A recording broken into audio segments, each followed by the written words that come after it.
Disney has always been in the business of rebellion. The rebel that they saw on the screen has always been from their earliest days where they gained their power and their popularity. Stories of Snow White and the Lion King, Scar. We always define the greatness of the villains by how bad they were. Cruella de Vil. Look at their first full-length Disney movie, which was Snow White, which is the ultimate story of a young woman oppressed by a tyrannical queen. Snow White doesn't win because of royal blood, wealth, or army. She survives because she finds solidarity with the outcasts of society. 7 dwarves, each one of them different, each one marginalized in their own way. And victory comes not from a single sword, but by this coalition of diversity.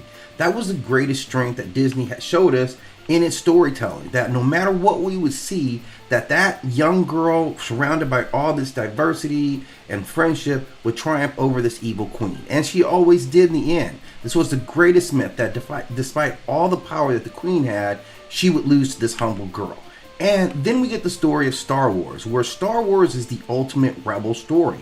Luke Skywalker wasn't a prince, he wasn't born of privilege. This is a farm boy. This is an ant in Hopper's terms. Yet he stands against the Empire, right? He stands against Darth Vader, the great manipulator, and Senator Palpatine.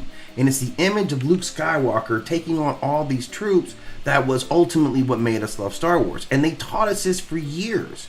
And here's the irony and the betrayal that the company that sold us the Luke Skywalker Rebellion was always itself Palpatine. While they were telling us stories about Mulan going against an entire empire on itself, they themselves proved to be the Death Star. Then we get into more irony with the story of the Bug's life and their representations of the ants.